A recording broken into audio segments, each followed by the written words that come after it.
Hey, everybody. It's Jeff. After a couple weeks off for PTO, back and hitting it hard today. So, what I want to talk to you with you guys about today is really AI in the workforce of the future. There's been a lot of talk about, hey, what's happening even before AI, right? Doing more with less, all these pressures. And so, you know, are we being honest about really what's happening right now to marketing, to our works, because of AI and other factors? So, you know, at conferences, you might hear spin or some polish, but, let's get down and dirty. The reality is it's getting tough out there, a number of different levels. We've seen senior marketers get their jobs eliminated due to cost. We're seeing a lot of junior marketers coming out of school not have the same openings because AI is starting to automate and operationalize a lot of those things. If you're in the middle of your career, the world's your oyster right now. But it begs the question, how do we actually train and develop the marketers of tomorrow if they're not even getting a chance to get out of the gate, to get out of school? So I think we should be asking ourselves, are we in denial as an industry? Are we overreacting? Are we genuinely confused? I mean, what's going on? The reality is certain jobs are going to definitely be safe, and there are certain jobs that are at risk, particularly junior level jobs, copywriting, graphic design, some of those basic items. That's really a key thing. And a lot of leaders have already started to replace roles with AI. They're just calling it efficiency. They're not publicly labeling it because of AI.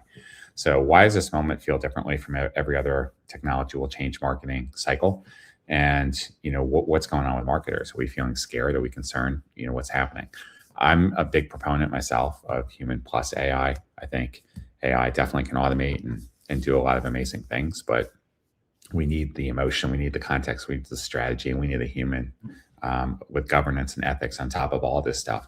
But the reality is our world's changing, and it's changing really quickly. So how do we start to prepare for that? What does our org look like, not just this year, but 5 years from now, 10 years from now? And how do we as marketing leaders start preparing for it? So, there are jobs that are being eliminated by the week, by the day. And I don't know that people are necessarily admitting to what those are. So, definitely SEO, basic copywriting, ad operations, routine reporting, simple design. We're seeing a lot of those tasks go away completely to AI. There's teams, there's been stories about entire content teams being gutted overnight to be used for AI. Now, I'm not saying that AI necessarily can replace great copy and great content as good as a senior content person can. What I'm talking about here is the reality, though, is it is happening, and these AI tools are getting better all the time. So I talked a little bit about that entry-level pipeline and that crisis. Just even stories on the big four, Accenture, Deloitte, they've cut grad hiring by over 30% in the last year alone. And so if you don't have that bottom rung, and if you're graduating school right now, it's a scary time to be a marketer because there's less jobs that are available for you to start getting that practical experience in. So how do we actually start building the senior marketers of tomorrow if there are not enough junior marketers to train? And I'm going to ask Deb to join. Hey, everybody. Hey, I was wondering if you were going to be able to join me today. Oh, yeah. I actually sent you a note. I thought I was in the back room, but I wasn't quite in the back room. So it was a button below the fold. So sorry. Yeah, I'm going. I'm like, all right, I'm going to have to go this without Deb. And it's one of my favorite topics, the workforce and what the hell AI is doing to the workforce. Absolutely. And so I don't know, you probably were just hearing me as I was going on. I looked down, I'm like, oh yeah, Deb's in the background. Shit. Yeah. So yeah, Deb, I mean, I think it's real, right? I mean, I think people are trying to talk past it like it's not going to be a factor, but it is. And it really is going to be a factor, and we're seeing it now, right? It is. We are absolutely seeing it. And I saw your point about how who was it had cut their the big four grads by like 30%. Absolutely, because what do they do anyway? They just do this kind of research, and you can just have a lot fewer people doing that research. And my number one thing about AI in the workforce is if you're scared of it, too fucking bad. I don't know what else to say to you, right? It's like saying, okay, one day you come to work and you now have a computer and you've never had one before. Remember back in those days when they were gigantic and on your desk? You have no choice in this. So rather than whining and crying like a baby, you need to get into it because it is the world that we live in, right? And AI is it is a part of so many people's lives, and it is transforming the workforce, how we do business, relationships. It has been transforming every aspect of our life. So, when we think about the marketers and the IT departments and the sales organizations that we work with, to try to bury your head in the sand is one of the most ridiculous things that I've ever seen. Now, what can you do about it, right? And Jeff, you started to talk about what we're seeing some organizations do, how it is affecting their hiring practices, how it is affecting their org charts, and also how it's affecting salaries. So why don't we talk about those? Let's talk about, hiring practices for the marketing organizations that we work with. Well, we're already seeing significant changes in hiring patterns and roles. First, of course, we saw a big movement in nearshore and offshore to replace some of the U.S. labor. Mm-hmm. But now, Deb, I think we're seeing like a jump the shark moment where people are like, well, I don't even need to go nearshore or offshore. I'm going to replace some of these roles with AI. Mm-hmm. And so there's been very purposeful headcount reductions or pressure on marketing leaders to reduce that headcount. And so we're just seeing a lot of movement at once. I mean, certainly at the CMO level, we're definitely seeing more of a rise of fractional, which I think is a good thing if you want to go that It's route. Everywhere all of a sudden. Yeah. And I don't think that's because of AI. I think that's because no, not in and of itself. I think a lot of that is corporate America is tired of paying that big salary and they don't feel like they're getting the return on that role. That's what I think is the reason for all the fractional work. I definitely think that's a big part of it. I think a lot of CMOs also feel they can be more effective this way when they can go in. Oh, yeah. Because we know so many people who've gone from full-time CMO to fractional CMO, and they love what they do now because it's, why? Because it is very focused versus so many CMOs were 27 hats at one time, and it's who's yelling the loudest. You get caught up in all the politics and you can't perform in that environment. But when you come in as a fractional CMO, it is typically very, very focused. So you can be that much more successful. So I absolutely understand why we have so many friends that are now being fractional CMOs. It's much more fulfilling work for them. So that's definitely one. I think one thing that is true. I mean, yes, there are jobs and I already talked about some of them that are getting just gone. But then the rest of it, it's not so much that AI will replace humans as much as people using AI well will be replacing the people that don't or refuse to use it. Exactly. So I think AI fluency and skill development should be a critical priority for marketing leaders, including themselves, by the way. And we're not just talking about getting comfortable with prompting. That's certainly a good place to start, of course, if not even doing that. But how do you really start understanding within your software? I mean, because with Salesforce and Adobe and HubSpot and all these other Microsoft, they're investing billions of dollars into AI capabilities. Are you using them? Are you learning? The answer is no, they're not.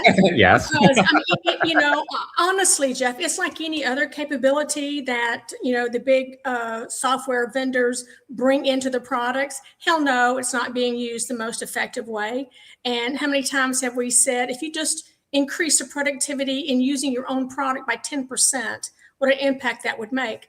And we do keep saying that you have to really understand the technology that you have. But I think AI is at a whole new level, right? Really understanding what the AI capabilities that you have in-house right now with the software that you have, because companies that we buy our tech from, they are investing millions, billions of dollars in this. And so marketers really need to take advantage of that.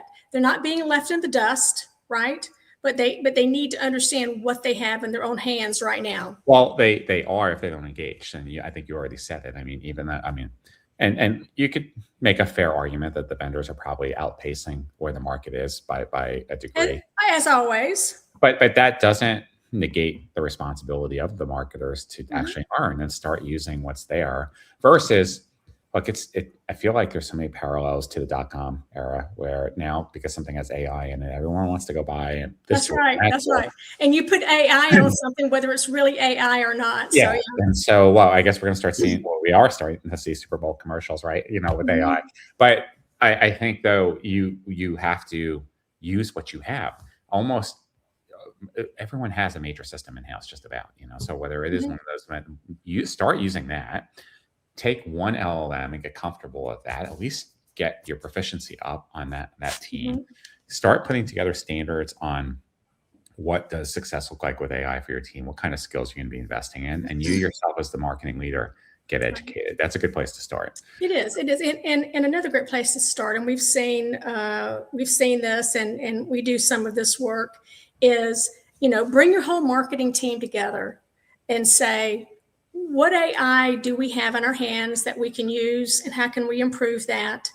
And, what is our map moving forward for AI capabilities, and how we will bring that into marketing so that we can really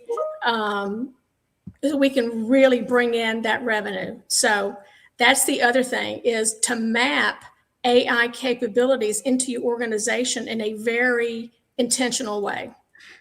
Deb, you think our audience is surprised hearing you and me talk about connecting shit to revenue? No, they're not. They're not.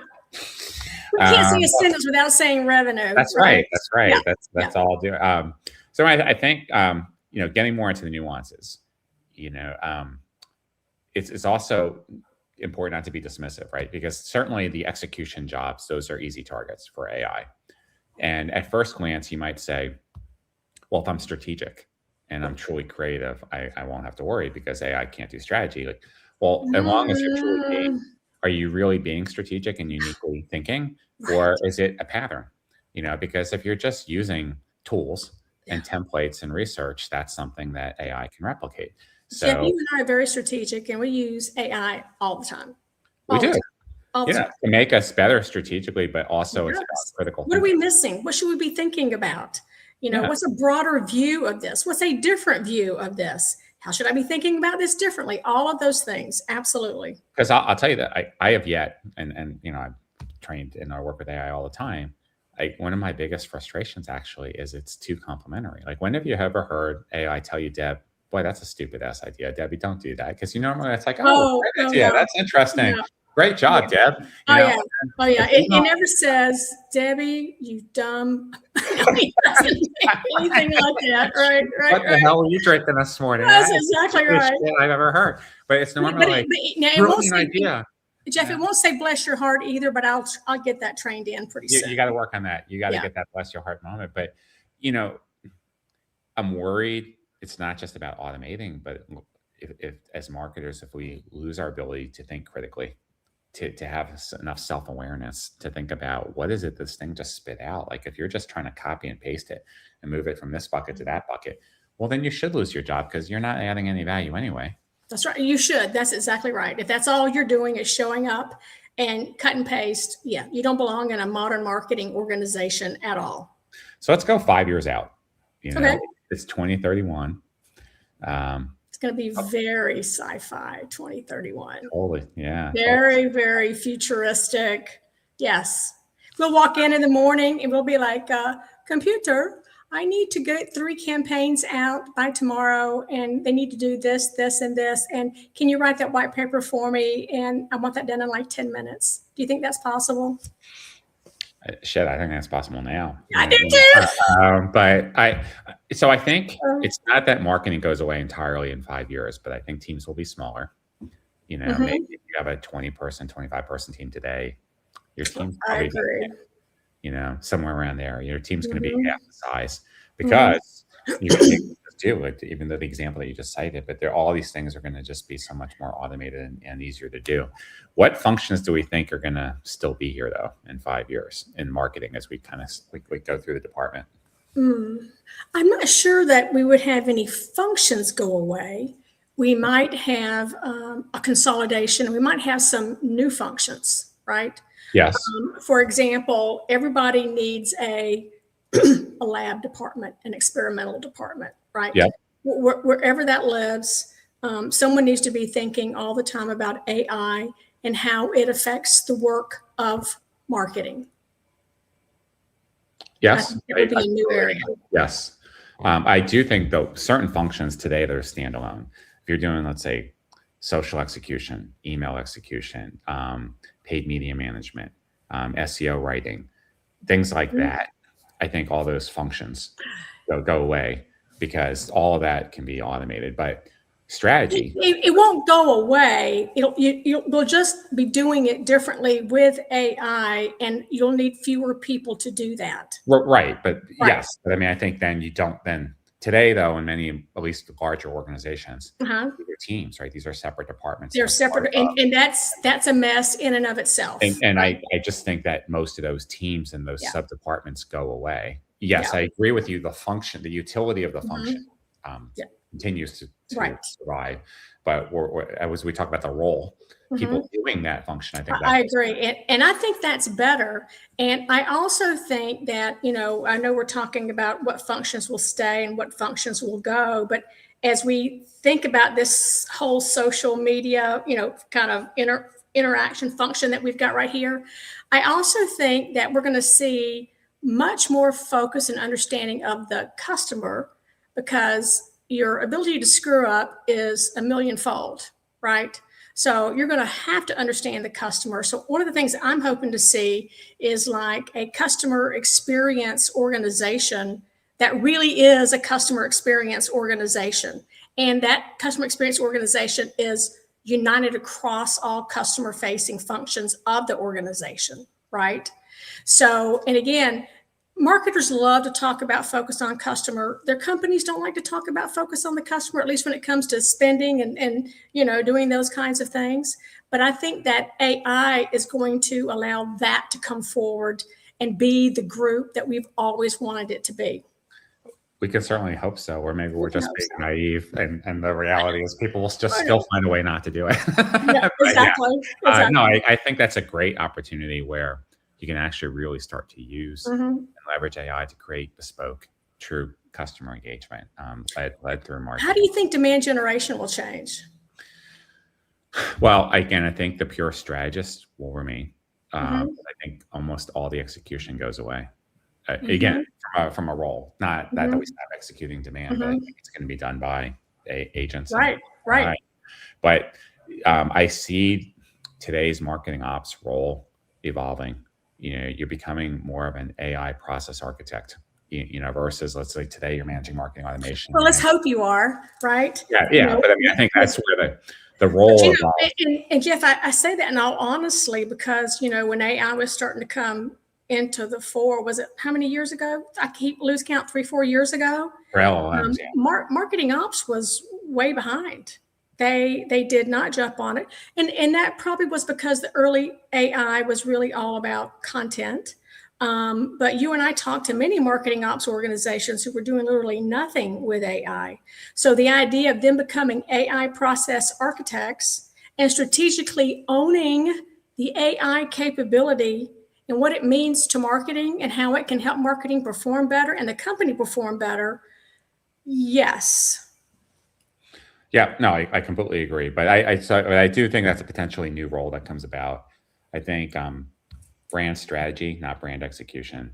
I think sales alignment and higher level content direction, content orchestration. Yeah, sales alignment, that's going to be, or sales marketing blow up, one or the other, because again, we are seeing with AI, there's nowhere to hide between that relationship. I know today we're mostly talking about marketing, but I would not be surprised if almost the entire sales function goes away. And by 2031? A lot of it, yeah. Because look, think about what we've already been seeing, even before AI, Deb. Buyers are 90% through the journey. They're very self-sufficient. So rise of e-commerce by 2031, agentic commerce will be fully well established. So if you can get every single information, you can do all your comparison, you have your pricing, everything you need. What do you need a salesperson for? Exactly. I think that role maybe gets replaced with perhaps industry experts, that act more as coaches and strategic advisors to help. I think that is also true, especially more the transactional sales organizations. I think that is especially true. And what a way to save money, because you now can create an algorithm that ensures success and it's executed right every time. And it doesn't get caught up emotionally, and exactly. It forecasts with higher accuracy based upon criteria. So I think those are definitely some things. So I think that the marketing org chart changes, as these functions go away. So whatever you want to call them. What do you think happens to RevOps? We like to talk about RevOps a lot. I think RevOps morphs into some kind of AI systems operations, where you're intelligently managing the revenue agent processes within the systems. So, you look at, yes, we talked about today, there's a sheer gap between, let's say, what Salesforce is doing with Agentforce and HubSpot with Breeze and stuff. But, you go 5 years out, the proficiency will rise. And now you're going to need people that really know how to manage, because you're going to be talking about hundreds, if not thousands, of AI workflows and agents that are running in and out of these systems. So you need people that can really think. You do. Processes, which raises the whole. You don't need as many, but it's almost like tomorrow's data scientists, if you will, but they're really sophisticated at managing these AI. So I think that would be one. I agree. I think good strategy, not something that you could just copy and paste or type something in, but people could really think uniquely. I think a couple of really strong creatives, because you still need. You do. You need to engage, right? You need to make, and people are visual. They respond to that. So absolutely. So yeah. So I mean, I think those are some of the ones. So and then there's going to be new jobs, like you think about. So let me ask you this. So let's talk about this new generation coming into the workforce, right? And so let's say you have an 18-year-old. Our kids are both older than that now, but let's pretend we have an 18-year-old. Okay. I like that, because then that means that you and I could be younger, right? Oh, so. Yeah, that's the whole point. So let's say she will be graduating in 2031. What kind of job should she be prepared to look for? And what kind of degree should she try to get?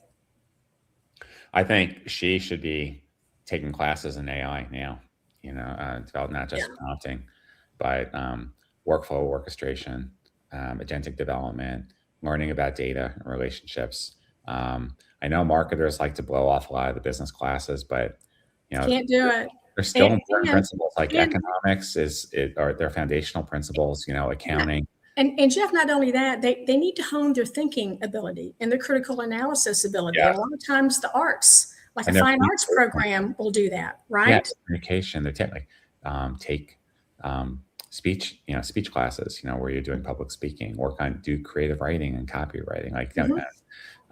Do you think it really is developing a thinking capability, right? Not just, but also maybe emotional intelligence, like social. Oh no, completely and totally agree with that. I think social media has robbed a generation. Oh, it has. To be able to interact and engage. It has. So fucked up with these algorithms, and they have a distorted sense of reality of what people are actually like.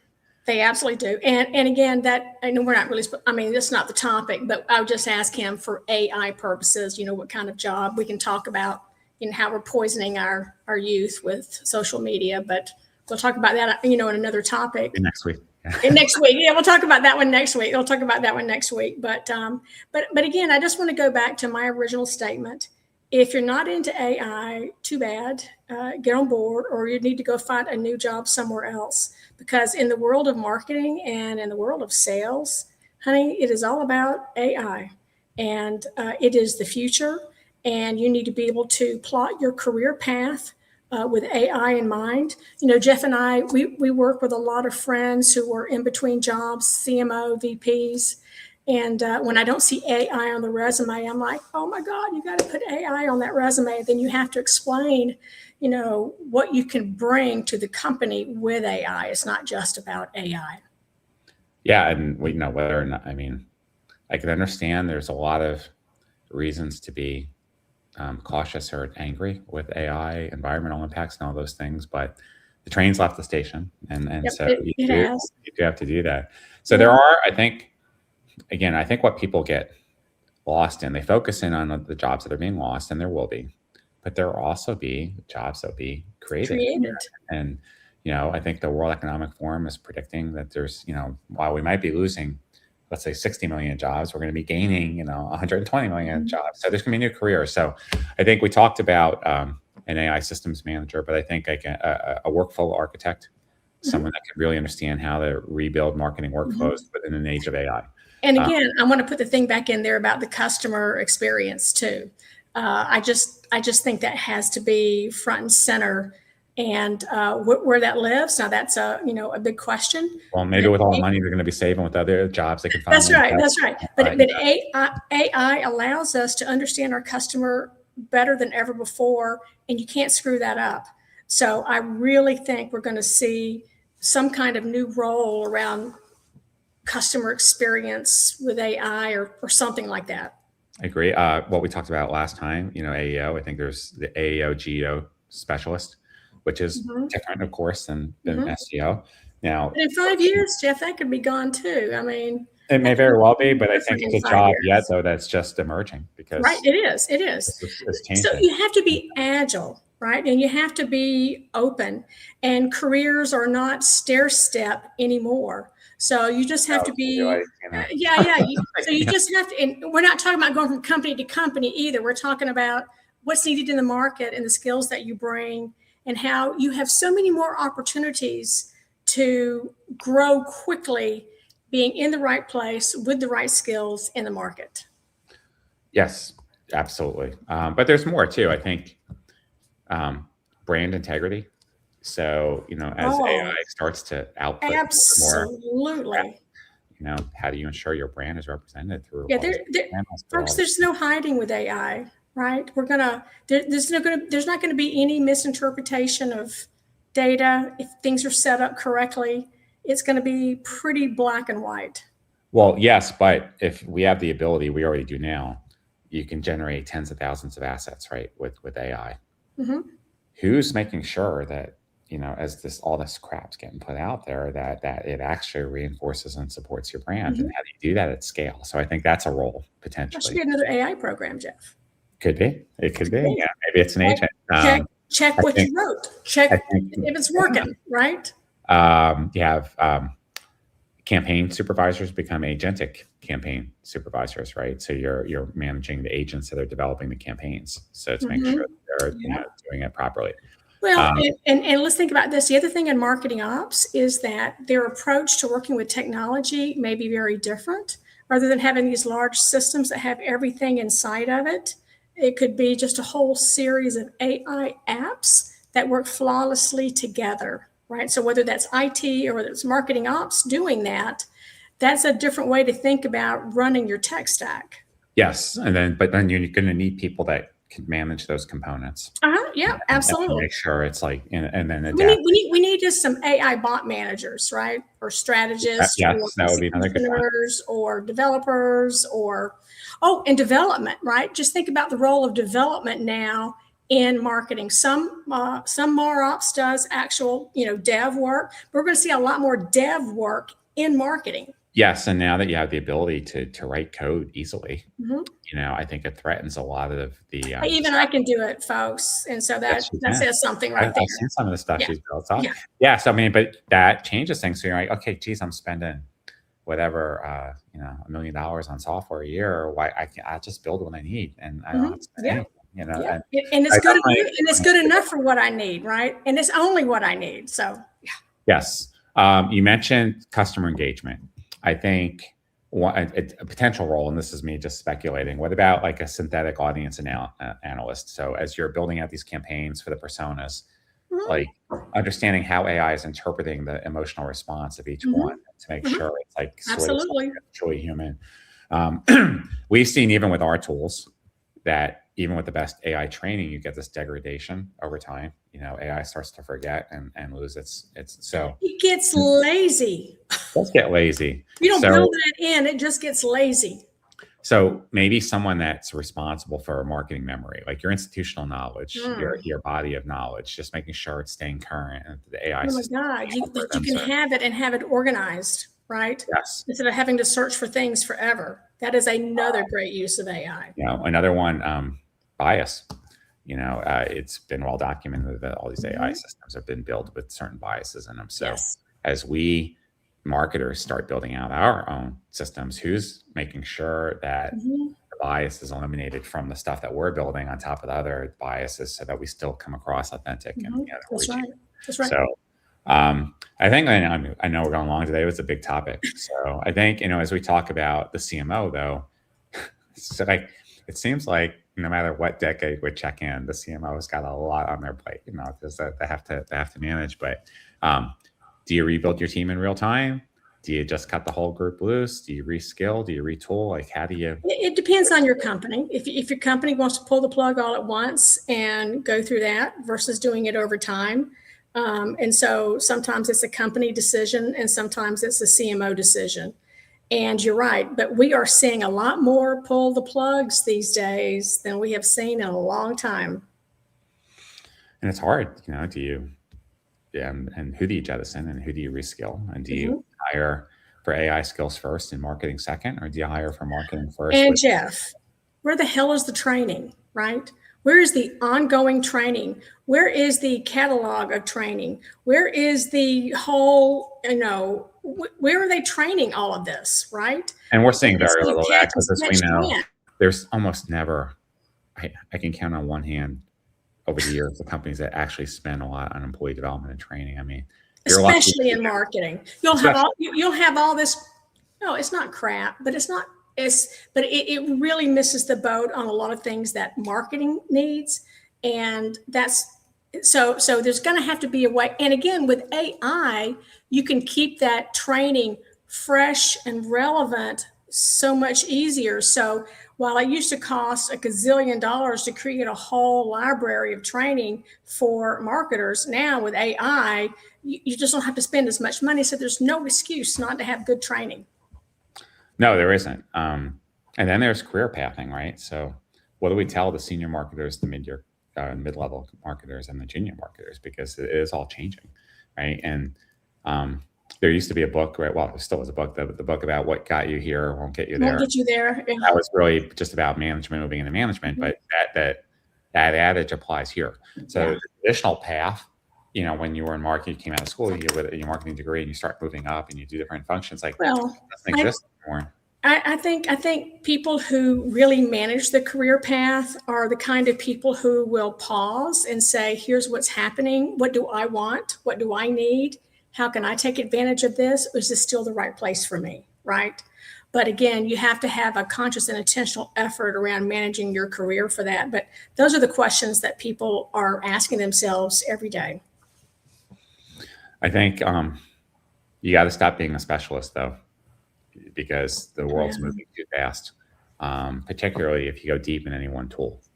It's so funny. Specialist, generalist, specialist, generalist. And I was thinking about this the other day. We started the company in 2007 when basically there was one marketing automation system and the CRM was Salesforce. And I think we had Google search or ads or something, right? Well, yeah. That's all we had. And now we are so inundated with technology. It's hard to have the right mindset and approach for how to filter through all of that. And so again, AI can help you do that, right? Imagine just you do an AI bot that says, here's what we do. Here's what we have in our stack. Here's, our goals. So keep me informed around what's going on in AI that can help me improve all of that. Yeah, I agree with all that. So I think you got to, regardless of where you are now, you remember people used to put, I'm skilled in Word or Excel, or now you don't put that on your resume because it's implied. It's a baseline. It's implied that if you're breathing, applying for a job. Yeah. So, but AI literacy is the same. Like you can't. It's not a skill. It's like you either have it or you don't, you know? So It's more like a, I mean, it can be a skill, right? But one of the things that we talk about is technology fluency, right? This is AI fluency, the ability to understand, gravitate, play with, experiment, and make something useful from AI as it continues to change. And well, you're right. I mean, look, that is an agility. It is a skill, of course, but I meant right. No, I know what you're talking about. Saying versus like, it's going to be expected that everyone coming into the job force has a main base of AI. That's right. That's exactly right. And if you don't, you're not even getting out of the starting. No, you're not.